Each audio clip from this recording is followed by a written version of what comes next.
नमस्कार दोस्तों, युवा एकेडमी में आपका स्वागत है। मैं ब्रिजेश सर आपका स्वागत करता हूं। आज हम लोग एक इम्पोर्टेंट धर्म जैन धर्म के बारे में समझेंगे। पिछला वीडियो में बौद्ध धर्म के बारे में हम लोग अच्छे से समझे थे। आज हम लोग जैन धर्म के बारे में समझेंगे। जैनिज्म रिलीजन यानी जैन धर्म क्या है।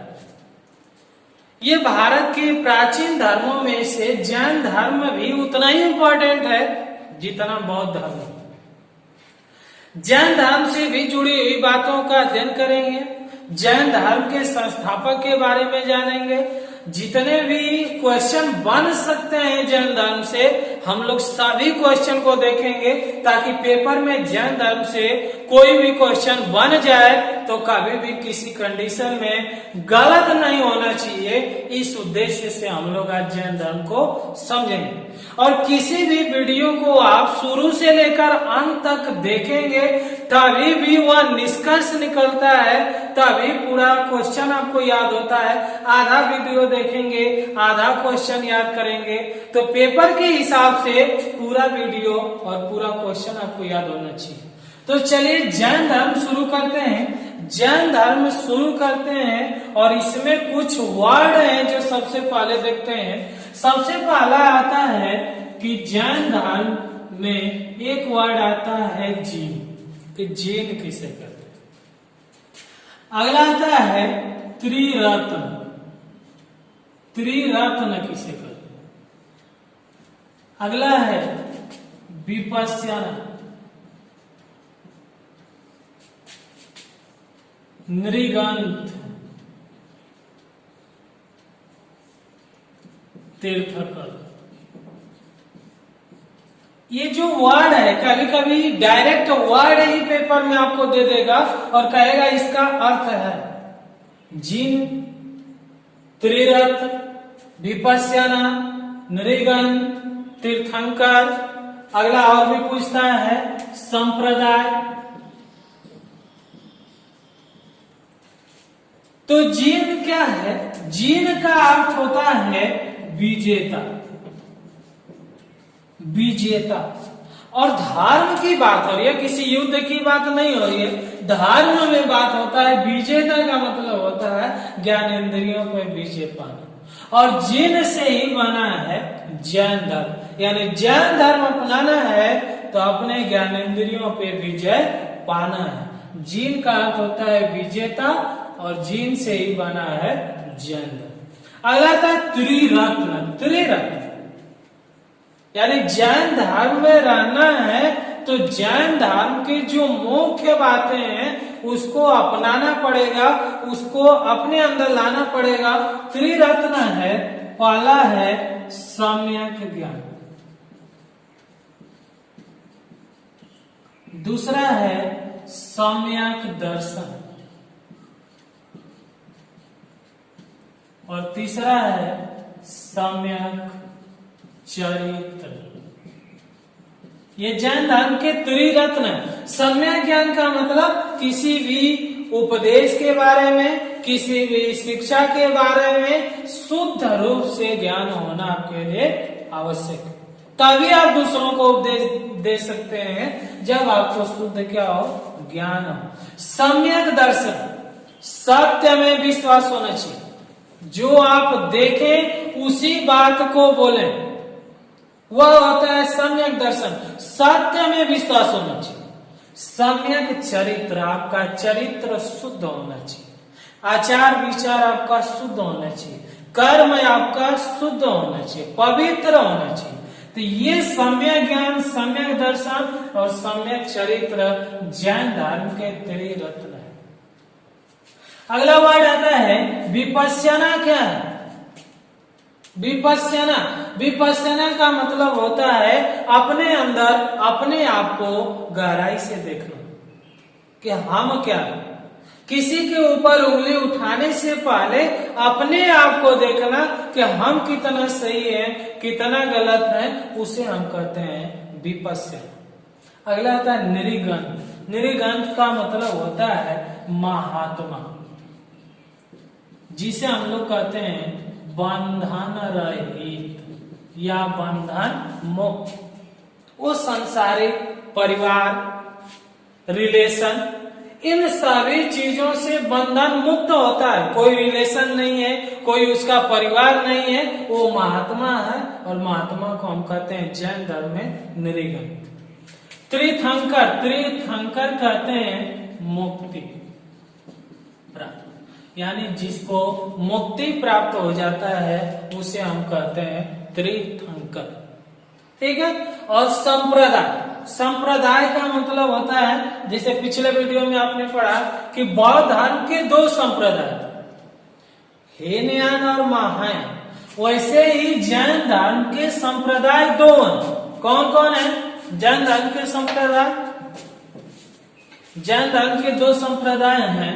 एक आपका है श्वेतांबर और एक आपका है दिगंबर।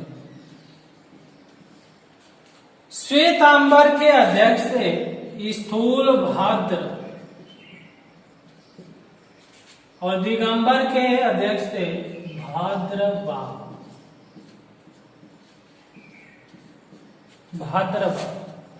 श्वेतांबर संथारा प्रथा को मानते और दिगंबर संलेखना प्रथा को मानता।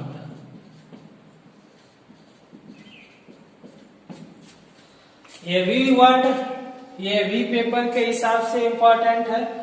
जैन धर्म के संप्रदाय श्वेतांबर और दिगंबर, यानी जैन धर्म दो भागों में बटा था। वो कब बटा था वो हम आगे बताएंगे। अभी समझिए जैन धर्म के दो संप्रदाय हैं, श्वेतांबर और दिगंबर। श्वेतांबर के अध्यक्ष थे स्थूलभद्र और दिगंबर के अध्यक्ष थे भाद्रबाहु। संथारा प्रथा और संलेखना प्रथा, दोनों प्रथाएं एक हैं, नाम अलग अलग। श्वेतांबर वाले संथारा प्रथा को मानते हैं, दिगंबर वाले संलेखना प्रथा को मानते हैं, जबकि प्रथाएं के नियम दोनों में सेम है, बराबर नियम है। श्वेतांबर का मतलब होता है कि जैन धर्म का पूजा करना, जैन धर्म का अनुयायी बनना। श्वेतांबर मतलब होता है श्वेत वस्त्र धारण करके, यानी जैन धर्म में श्वेतांबर संप्रदाय को आप मानते हैं तो आप श्वेत वस्त्र धारण करते हैं, और जैन धर्म के दिगंबर संप्रदाय को मानते हैं तो दिगंबर का मतलब होता है बिना वस्त्र का, नग्न अवस्था में रहना है दिगंबर। संलेखना या संथारा प्रथा उसे कहते हैं जब आपकी शरीर या जैन धर्म के महात्मा की शरीर मृत्यु के करीब आ जाती है, जब उसे लगता है कि अब मृत्यु होने वाली है, उसकी शरीर जर्जर हो जाती है, मृत्यु के करीब पहुंच जाता है, जिसे हम वर्ड कहते हैं निर्वाण, निर्वाण के वो करीब पहुंच जाता है, तो उस समय से अन्न, जल, भोजन जो भी चीजें हैं सब त्याग कर देता है और तपस्या करते हुए अपने प्राण को त्याग करता है। उसी को हम संथारा या संलेखना प्रथा कहते हैं, यानी भूखे प्यासे रह करके अपने शरीर का त्याग करना संथारा या संलेखना प्रथा कहलाती है। आइए अगला वर्ड देखते हैं। तो अगला देखते हैं, तीर्थंकर मतलब होता है जो मुक्ति पा लिया, जिसे मोक्ष की प्राप्ति हो गई, तो उसे हम भगवान कहते हैं। हर एक धर्म में हर एक देवताओं की चर्चा है, बस वर्ड अलग। जैन धर्म कर्म कांड पे विश्वास करता है, देवताओं पे विश्वास नहीं करता। जैन धर्म में कहा गया कि जो आप कर्म करते हैं उसी के हिसाब से फल मिलता है, भगवान नहीं देता है। जो आप जैसा कर्म करते हैं भोग भी वैसा ही मिलेगा, सुख भी वैसा ही मिलेगा, जैसा आपका कर्म होगा। तो जैन धर्म में कुल तीर्थंकर 24, यानी 24 लोग जैन धर्म में कुल तीर्थंकर थे। 24 पेपर में इंपॉर्टेंट नहीं, 4 लोगों का नाम याद रखिएगा। पहला ऋषभदेव,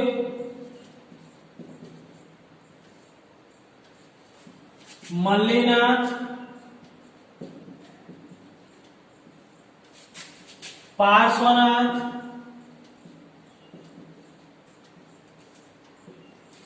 और महावीर स्वामी।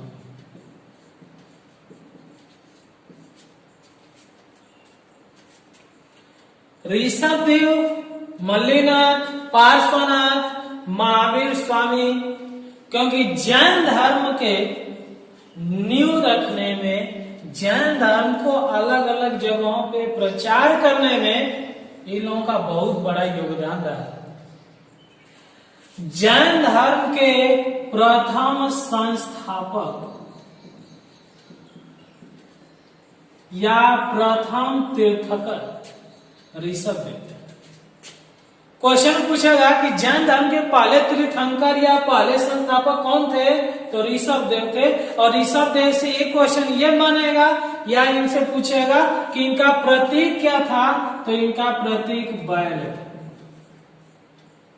वो ऋषभ देव को इंगित करे, यानी जैन धर्म के पहले तीर्थंकर या जैन धर्म के संस्थापक ऋषभ देव।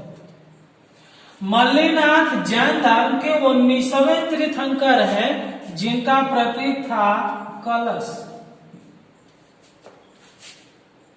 पार्श्वनाथ जैन धर्म के 23वें तीर्थंकर हैं, जिनका प्रतीक था सांप। और जैन धर्म के 24वें तीर्थंकर या अंतिम तीर्थंकर पूछता है तो महावीर स्वामी थे, जिनका प्रतीक था सिंह। पहले ये ऋषभ देव, ये संस्थापक हैं, पहले तीर्थंकर हैं। मल्लीनाथ इसलिए प्रसिद्ध थे क्योंकि श्वेतांबर संप्रदाय ने स्त्री मानता है और दिगंबर संप्रदाय इसे पुरुष मानता है। इसलिए श्वेतांबर वाले स्त्री को भी तीर्थंकर बना सकते हैं, जबकि दिगंबर संप्रदाय कहता है कि स्त्रियां इसमें तीर्थंकर नहीं हो सकती। इसलिए ये प्रसिद्ध हैं।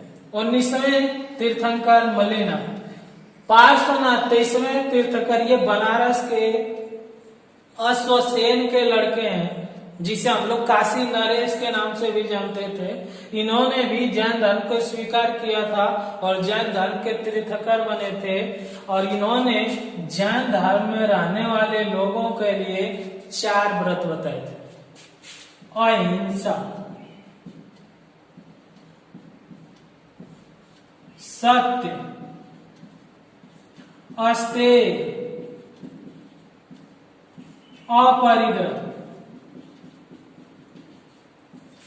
ये 4 व्रत हैं। अहिंसा, जैन धर्म में रहना है तो किसी का हिंसा नहीं होना चाहिए। सत्य, हमेशा सत्य चीजें होनी चाहिए, झूठ नहीं होना चाहिए। अस्तेय का मतलब होता है चोरी ना करना, चोरी नहीं करना। अपरिग्रह मतलब किसी की वस्तु को नहीं छूना है उसकी इजाजत के लिए। ये 4 चीजें बताए थे पार्श्वनाथ। और महावीर स्वामी आए तो इसमें 5वां व्रत जोड़ा और उन्होंने कहा ब्रह्मचर्य भी होना चाहिए।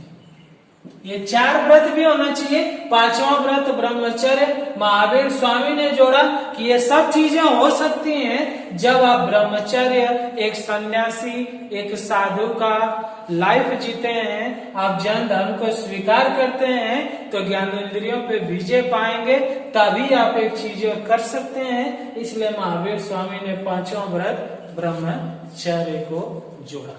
अब कहता है कि जैन धर्म स्वीकार करना है तो सबसे पहली सीढ़ी कौन सी है, तो जैन धर्म की सबसे पहली सीढ़ी है साधु। यानी सबसे पहले आपको एक साधु बनना पड़ेगा, भिक्षुक बनना पड़ेगा। उसके बाद आता है उपाध्याय। उपाध्याय का मतलब साधु बनने के बाद मुनियों या ऋषियों या महात्मा से आपको शिक्षा लेनी पड़ेगी, उसे हम कहते हैं उपाध्याय। तीसरा चरण है आचार्य।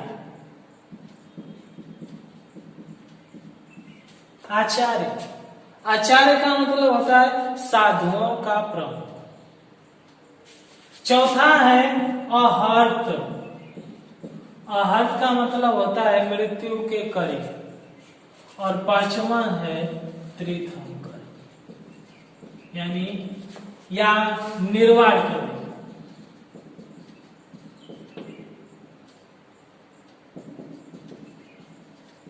तो ये 5 सीढ़ियां हैं जो जैन धर्म में जाने का मार्ग बताती है।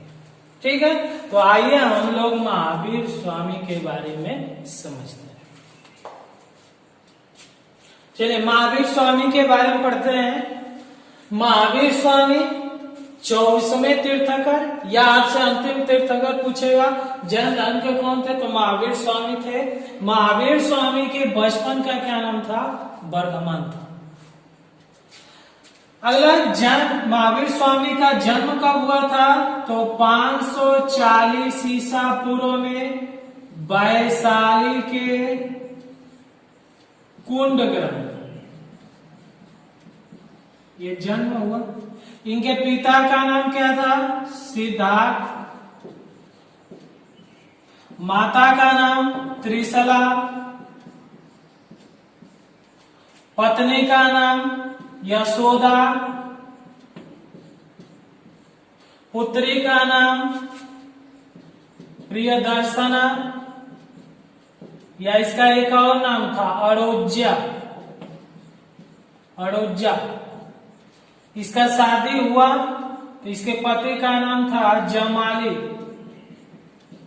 या महावीर स्वामी के दामाद का नाम पूछता है तो जमाली था। प्रियदर्शना से शादी हुआ था। घर त्याग, तो 30 वर्ष की आयु में इन्होंने घर का त्याग कर दिया और 12 वर्ष कठिन तपस्या की। 30 वर्ष की आयु में घर का त्याग किए, 12 वर्ष कठिन तपस्या किए, तो 30 12 42 वर्ष की आयु में जिरेम्बी ग्राम में रिजुपालिका नदी के किनारे, रिजुपालिका नदी के किनारे और साल वृक्ष के नीचे इन्हें ज्ञान की प्राप्ति हुई। वैशाली आपका बिहार में है। उस समय ये बिहार में था, लेकिन जिम्बी ग्राम रिजुपालिका नदी इस समय आपका झारखंड में है, हजारीबाग के निकट। तो जिम्बी ग्राम वर्तमान में झारखंड में है। 42 वर्ष की आयु में जिम्बी ग्राम में रिजुपालिका नदी किनारे और साल वृक्ष के नीचे महावीर स्वामी को ज्ञान की प्राप्ति हुआ। तो पहले ये वर्धमान थे, जब ज्ञान की प्राप्ति हुआ तो महावीर स्वामी हो गए। और प्रथम उपदेश कहाँ दिए थे? तो राजगीर, या इसे वर्तमान में राजगीर के भी नाम से जाना जाता है। तो ये देख लीजिए, क्योंकि ये भी इम्पोर्टेंट है। महावीर स्वामी 24वें अंतिम तीर्थंकर थे। इनके बचपन का नाम वर्धमान। जन्म 540 ईसा पूर्व वैशाली के कुंडग्राम में। पिता का नाम सिद्धार्थ, ये क्षत्रियों संघ के प्रमुख थे। माता का नाम त्रिशला, ये लिच्छवी के राजा चेटक की बहन थी त्रिशला। पत्नी का नाम यशोदा। पुत्री का नाम प्रियदर्शना या अड़ोज्जा, और इसकी शादी हुआ जमाली से। घर त्याग 30 वर्ष की आयु में, ज्ञान प्राप्ति 42 वर्ष की आयु में जिरेम्बी ग्राम रिजुपालिका नदी किनारे और साल वृक्ष के नीचे ज्ञान की प्राप्ति हुआ। और प्रथम उपदेश राजगीर या राजगिरी में दिए, वो भी बिहार में। ठीक है, आइए अगला क्वेश्चन देखते हैं।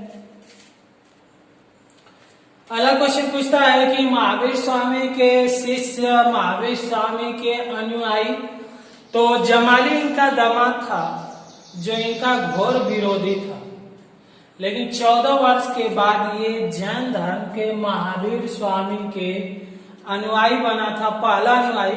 लेकिन इनका प्रिय शिष्य का नाम पूछता है, शिष्य का, तो वो था गोसाल।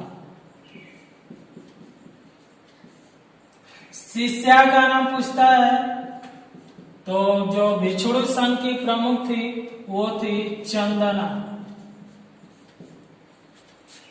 अगला, महावीर स्वामी की मृत्यु, जिसे हम लोग निर्वाण करते हैं, मृत्यु कब हुई? तो 468 ईसा पूर्व। 540 में जन्म हुआ, 468 ईसा पूर्व मृत्यु हुई, 72 वर्ष की आयु में। कहाँ पर? पावापुरी, नालंदा बिहार। महावीर स्वामी की 468 ईसा पूर्व में 72 वर्ष की आयु में पावापुरी नालंदा में इनकी मृत्यु हो गई, निर्वाण की प्राप्ति हो गई। तो ये महावीर स्वामी के बारे में था। अब 2 क्वेश्चन और बनता है महावीर स्वामी या जैन धर्म से, उसको भी देख लेते हैं। ठीक है, अगला क्वेश्चन पूछता है जैन संगीतियां, ये भी इम्पोर्टेंट है। तो बौद्ध धर्म की संगीतियां पढ़े थे, 4 मनाई गई थी। ये जैन धर्म की संगीतियां हैं, इसमें 2 संगीतियां हुई हैं, पहली और दूसरी। एक हुई है 300 ईसा पूर्व में और एक हुई है 512 ईस्वी में। ये हुई है पाटलिपुत्र में, बिहार में पड़ता है। और दूसरी हुई है गुजरात में, एक जगह है वल्लभी। तो पहली पाटलिपुत्र में और दूसरी वल्लभी में हुई है। और इसके अध्यक्ष थे स्थूलभद्र और इसके अध्यक्ष थे देवादी क्षमा श्रमण। ये भी इम्पोर्टेंट है। 2 सभाएं हुई है, पहला 300 ईसा पूर्व पाटलिपुत्र बिहार में जिसका अध्यक्ष स्थूलभद्र, और दूसरी 512 ईस्वी में गुजरात वल्लभी में जिसके अध्यक्ष थे देवादी क्षमा श्रमण। तो देखिए पहली सभा में श्वेतांबर और दिगंबर 2 भागों में बट गया, और दूसरी सभा हुई तो श्वेतांबर के लिए अलग नियम और दिगंबर के लिए अलग नियम बनाए गए। ये जैन धर्म का प्रतीक है और हर एक प्रतीक का मतलब है। ये पंजा जो है यह अभय को दर्शाता है, यानी कभी हारना नहीं। इसके अंदर गोला है और गोले में तिलियां है, 24 तिलियां हैं जो 24 तीर्थंकर को दर्शाती है। और बीच में लिखा अहिंसा, यानी किसी भी हालत में हिंसा नहीं होना चाहिए।